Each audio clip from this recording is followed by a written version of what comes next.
Hi, Callie. Hi, Courtney. How you doing? Good, thank you. Thanks for having me this morning. You're welcome. For everyone else who is not Callie, I'm Courtney DeWolf. I'm Vice President of Growth Strategy at Groups Recover Together. And as part of my role, I have the privilege of getting to know our community partners.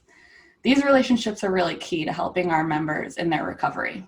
We work closely with emergency departments, local sheriffs, community coalitions, social service agencies, and other outpatient providers, and many other stakeholders who I'm sure I'm missing in every community that we serve. And we're kicking off a series so that our partners can share their perspective about the opioid crisis and their experiences in general. Today I'm here with Callie McMahon. She's an emergency medicine provider currently practicing at Midcoast Hospital Emergency Department in Maine. Callie's been practicing medicine for over 15 years and has a really unique perspective as an expert in practice transformation for opioid use disorder treatment. She championed a buprenorphine induction program in her own hospital in 2017 and has also empowered others to deliver better care to those with OUD across the state of Maine when she designed and executed a provider training and development program with a handful of her colleagues leveraging SAMHSA funding. As a result of her work in the ED, Callie grew an interest in expanding her work with the patient population and chose to dedicate a portion of her time to delivering OUD patient in the outpatient setting with groups. Callie's a frontline provider. She really understands these challenges associated with helping patients and providers engage in strategies to change the way that we all view OUD. And I feel really lucky to be with her today. So thank you, Callie. Thanks for having me. It's good to be here. So before we begin, I guess let's just start with a baseline question. Like, what brought you to this space? How did we end up here talking about opioid use disorder today? Absolutely. So I have been working in emergency medicine now for 10 years. And I would say at the beginning of my career, I was a new provider to the ED. I'd come from the surgery world. So it was an eye-opening experience. I had a lot to learn to make that transition. And I immediately identified that working with the patient population with opiate use disorder brought about some challenges in the emergency department. Certainly, watching my peers go through their interactions with that patient population as well as my own was very eye-opening. And I have to say, at the beginning of my career, it was not very positive. Things at that point in the medical community were pretty tense between those two populations, between providers and opiate use disorder patients. Oftentimes, the interactions in the ED were not very rewarding for either party, depending on what the presentation was for. And there was a real negative connotation to those relationships. And so that wasn't a very good time to come in to that situation and learn about that. Over time, I think I grew more confident as a provider and learning my clinical skills and how to care for that patient population, their medical complications, but I still didn't feel great about the relationship. And The often relationship between you and the patients coming in. yeah, oftentimes it was adversarial, built on a lot of bias and stigma, but also, patients that were coming in at that point, oftentimes with drug-seeking behavior, oftentimes in a state of withdrawal and agitation. And so, it wasn't unusual every shift or two to have a pretty negative, even confrontational experience with someone from that population. As time grew and time went on and my career changed, so did things in the medical community. And I think that as a medical population and provider population, we have really changed and grown in the way that we deal with that patient population. But at the beginning, it was not great. So that was kind of the background of where I came from. And then, growing into this job that I have now, working with patients with opiate use disorder, took a little time. Absolutely. Was there like a distinct moment when you felt like you had to take a more active role, or, you just couldn't go to work the next day and do the same thing over again? Yeah, absolutely. So, I was alluding to that in the last question. There was kind of a transition point for me, becoming more confident as a clinician, but also recognizing kind of what I was lacking and being able to take care of this patient population.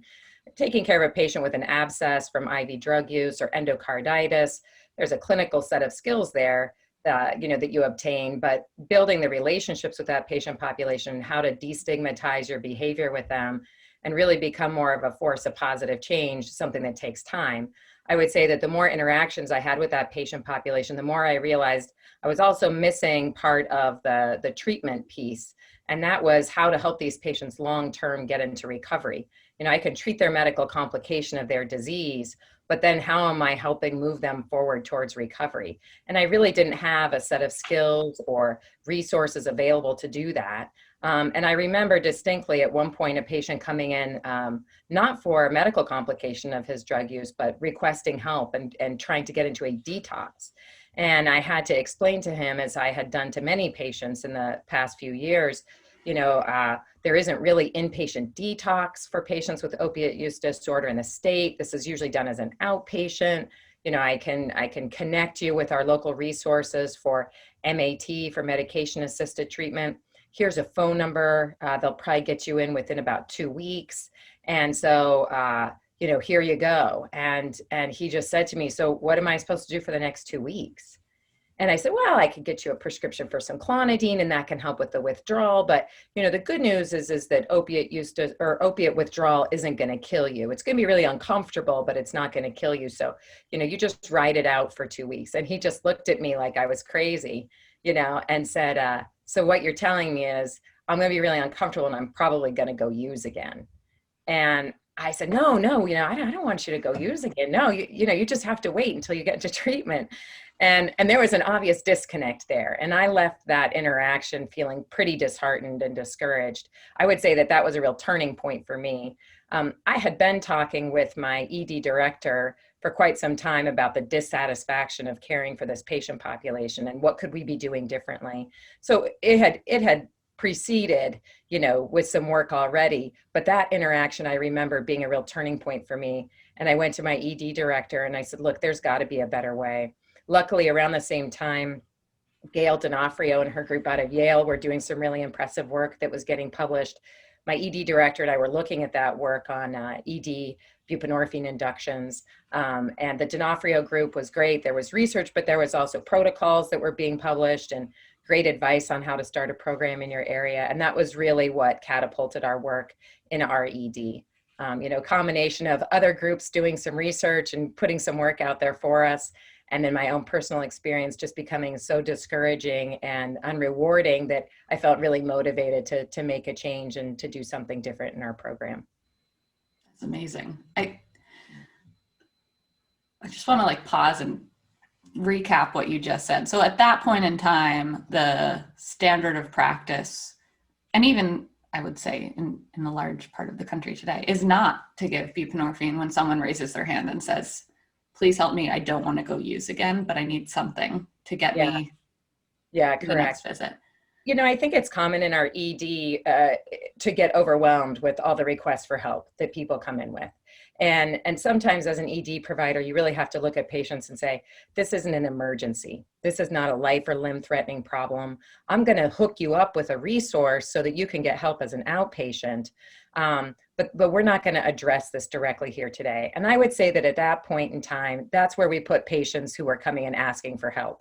This isn't an emergency. This withdrawal is uncomfortable, but it's not going to kill you. So we're going to hook you up with an outpatient resource. And here's a phone number. And then we put it on them. And again, that outpatient follow-up might have been quite a while down the road for them. And do you think it did kill any of them to send them out without a prescription? Sure. Not the withdrawal itself, but what oftentimes happens, of course, is that patients go back and use again.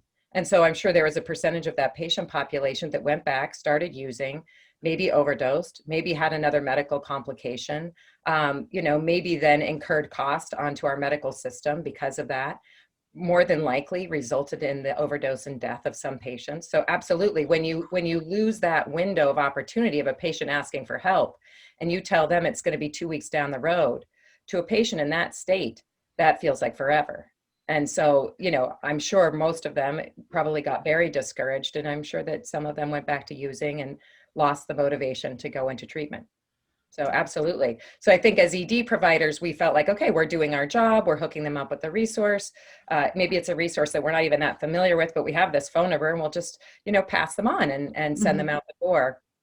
Um, and I think that it is hard as an ED provider to kind of pick your battles over which of these patient populations are you going to kind of embrace and say, no, we need to up our game here. Of Because you could do course. that for a lot of patients coming into the ED and really overwhelm yourself. But I think that with the research coming out of Yale, was really confidence boosting that we had an opportunity here to take care of this patient population in a much better way. Yeah. That's great. Um, so since then, how have you seen the perception change, not just within your hospital, but across the profession, among your colleagues? Yeah. Yeah, well, I will comment just kind of on what happened in our local hospital because that's obviously the experience that I'm most comfortable with.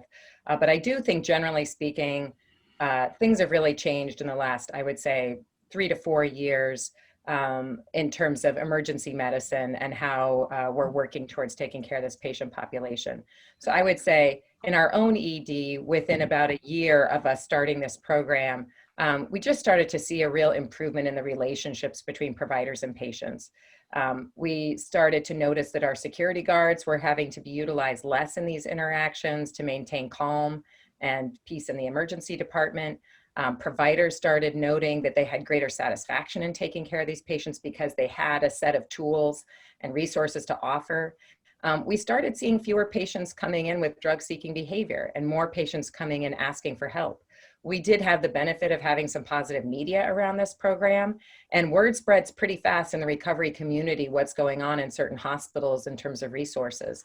So we had many patients come in and say, I saw the article in the paper that this was a way that I could get started in recovery quickly. I'm interested. It wasn't an opening of the floodgates by any means, but it was certainly noticeable. And it was a nice interaction for providers when they approached a patient who came in and asking for recovery to say, yeah, I have a great way to help you. And and it's been proven, we have data to show in our local community that this is really successful for these patients. So it just changed our whole environment in the ED with this patient population. And like I said, I think word spreads fast and patients realized, there is not going to be, the experience at Mid-Coast Emergency Department is going to be different when you walk in the door. And that word spread fast. And so we started to see a real improvement in things.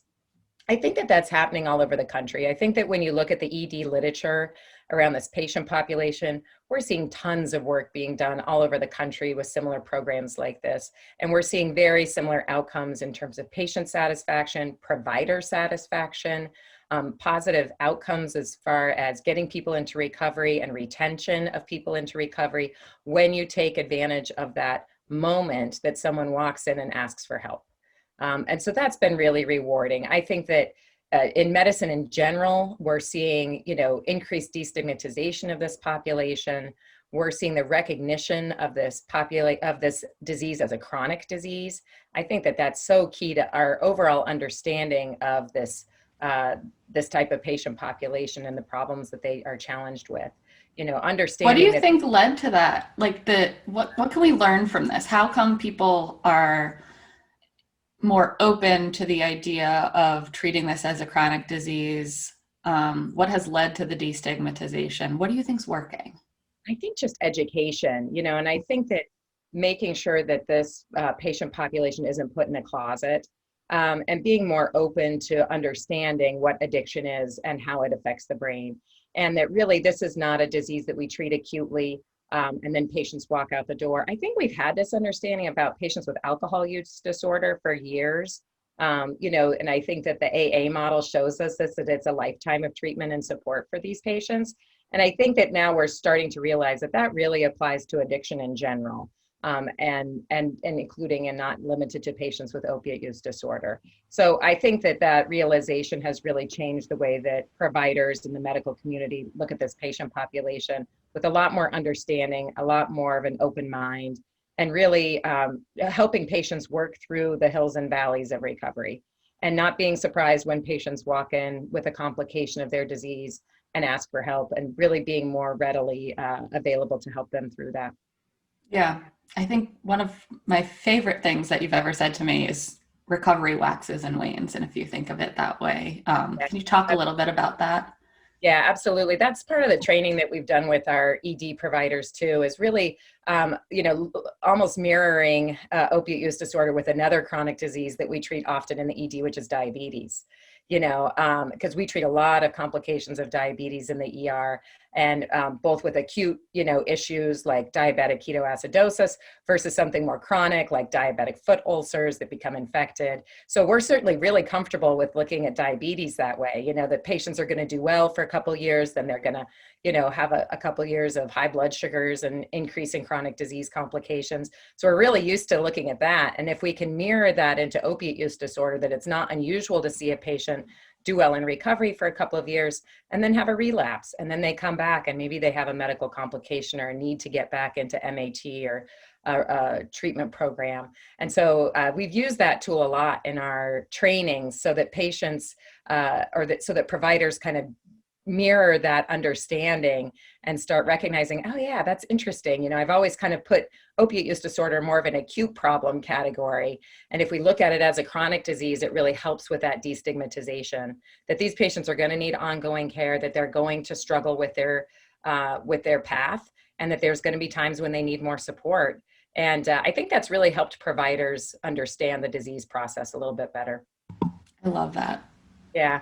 So, what makes you hopeful? It feels like we've come a long way even in the last 5 years, but looking forward, like what makes you hopeful today about this space? Yeah, absolutely. I think for me, I think because I have gotten to experience this patient population in recovery on a broader sense. I had my ED experience with them, and it was so positive and it was so encouraging, and seeing my fellow providers grow with their relationships with this patient population, and seeing ED providers being more open to the care that we give and improving that. I think all of that has been very hopeful for me.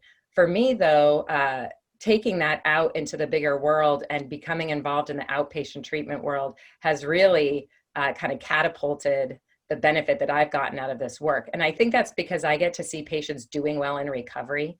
So when I think of like the hope that comes for me, it's yes, the ED experience has really been great. Seeing my fellow providers has been great, but also then turning around and following patients into long-term recovery in groups has made me so hopeful. I love hearing stories from the patients that I have in groups about they're rebuilding their families, they're rebuilding their lives, whether that's getting their driver's license back or securing housing or paying their legal fees, or all these little stepping stones towards stability and recovery. That's been really amazing, and I've shared that with a lot of my ED providers because they know that I work in groups as well. And I say, the patients that you see in the ED, wait till you see them 6 months down the road, because they're totally different people, once they've stabilized in recovery. And it's really neat to see people on both sides of the fence. And I've had that happen a couple of times, actually.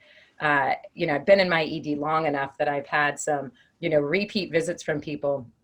I'll tell you a quick story about a woman that I took care of probably a couple of years ago now. And she came in with multiple abscesses, skin infections from IV drug use. And I ended up having to admit her to the hospital because she was septic. And we had a long talk in the ER about her use and her recovery journey and where she was with things. And she came in a year later for something totally unrelated, like a cough or something. But I took care of her and she recognized me and she recalled the conversation. And she was doing great. She'd gotten into recovery after her hospitalization. She was back on buprenorphine, not through groups, but through our local provider. So I wasn't with her as a recovery provider, but I did get to revisit with her. And just to see her doing so well, she'd gotten custody of her kids back, which was a huge thing for her. So just to see the rebuilding of lives makes me so hopeful. And just to know that This is the part where I literally can't stop smiling when I hear yeah. No, it's great. all of these little milestones for people are Yeah. huge. And it's just like each little thing that you get back, your driver's license, your kids, your Yeah. house, Yes. an It's anchor to your foundation of recovery. Yeah, it's pretty amazing. And I love celebrating that stuff in groups, every month when we do our check-ins, and I like to hear what people are up to just celebrate every little win, that people are making, rebuilding their lives. So I think that that's just so encouraging. I try and share that as much with the ED population as I can, because they don't oftentimes get to see those positive outcomes. But we try and share back those stories so that they feel encouraged. Like when you take advantage of that window of opportunity when a patient comes into the ED, whether it's a conversation before they get admitted or a conversation after they've had an overdose, even if they're not ready to come into recovery right then. We had another patient at the beginning of our program come in after an overdose, and we encouraged him to try buprenorphine, and we encouraged him to enroll in our program. He declined. He ended up discharging himself, which was fine. He just wasn't there yet. He came back 2 weeks later into our ED and said, "I'm ready. I've been thinking a lot about what you told me. Can I do the program now?" We were like, "Absolutely." And he stayed in long-term recovery with our program. So those opportunities there. And I think the more you train your ED staffs, your providers, your nurses, the security guards about what you have available and the environment that patient is entering into, when they say, "Wow, this is like this, everybody here is really into recovery and is encouraging me in this," patients really get that positive reinforcement, and you can really instigate change that way. So it's pretty amazing. I love it. Yeah. What advice do you have for other professionals who might want to get more engaged in this, be it through their employer or maybe elsewhere? What would you tell them?